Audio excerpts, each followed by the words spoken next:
বাংলাদেশ ব্যাংকের নতুন গভর্নর নিয়োগ নিয়ে গভীর উদ্বেগ প্রকাশ করেছে ট্রান্সপারেন্সি ইন্টারন্যাশনাল বাংলাদেশ টিআইবি। প্রতিষ্ঠানটি বলছে, নতুন গভর্নরের ব্যবসায়িক পরিচয়ের সঙ্গে আর্থিক খাতের নিয়ন্ত্রক সংস্থার প্রধান হিসেবে নিয়োগ পাওয়ার বিষয়টি কনফ্লিক্ট অফ ইন্টারেস্ট বা স্বার্থের দ্বন্দ্ব তৈরি করছে।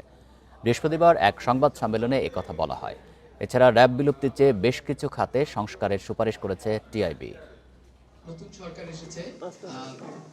বৃহস্পতিবার রাজধানীর মাইডাস সেন্টারে ট্রান্সপারেন্সি ইন্টারন্যাশনাল বাংলাদেশ টিআইবি এ সংবাদ সম্মেলন আয়োজন করে। সেখানে বিএনপির নেতৃত্বাধীন সরকারের সুশাসন ও দুর্নীতি বিরোধী প্রতিশ্রুতি বাস্তবায়নে সর্বোচ্চ কৌশলগত দিক নিয়ে সুপারিশ তুলে ধরেন কর্মকর্তারা।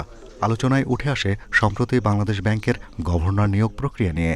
সংস্থাটির প্রধান নির্বাহী বলেন, ব্যবসায়িক পরিচয়ে একজন ব্যক্তি বাংলাদেশ ব্যাংকের সর্বোচ্চ পদে থাকলে কর্পোরেট স্বার্থের বাইরে এসে তার পক্ষে স্বাধীনভাবে দায়িত্ব পালন করা সম্ভব হয় না।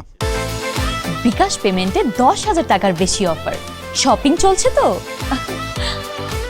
নতুন গভর্নর যিনি নিযুক্ত হয়েছেন তার স্বার্থের দ্বন্দ্বের বিষয়গুলো এবং তার প্রাতিষ্ঠানিক সংশ্লিষ্টতে প্রশ্নবিদ্ধ, এবং সেই কারণে তিনি বাংলাদেশ ব্যাংকের গভর্নরের ভূমিকা যথাযথ পালন করতে পারবেন না বলে আমরা বিশ্বাস করি, এবং বাংলাদেশ ব্যাংকের যে নিয়ন্ত্রক সংস্থা হিসেবে দায়িত্ব, সেই দায়িত্ব পালন করা অসম্ভব হবে এই ধরনের নেতৃত্বের আওতাধীন।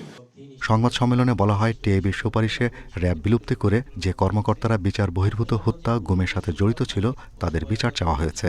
অন্তর্বর্তীকালীন সরকারের সময় নেওয়া পুলিশ কমিশন অধ্যাদেশও বাতিল চেয়েছে তারা। ডিজিএফআই, এসবি, ডিবি, এনএসআই ইত্যাদি সংস্থাগুলো গুরুত্বপূর্ণ সংস্কার করতে হবে, র্যাব বিলুপ্তির পথে অগ্রসর হতে হবে। একটি স্বাধীন পুলিশ কমিশন সেটি যেন প্রতিষ্ঠা করার জন্য বর্তমান সরকার অনতিবিলম্বে একটা উদ্যোগ গ্রহণ করেছে। সংবাদ সম্মেলনে দুদক কমিশন নতুনভাবে গঠন করা সহ আইনের শাসন প্রতিষ্ঠা, তথ্য অধিকার, ব্যাংক ও আর্থিক খাতের দুর্নীতি প্রতিরোধ সহ 12টি খাতে সংস্কার নিয়ে সুপারিশ তুলে ধরে TIB. Shahriar Anirban, independent news, Dhaka.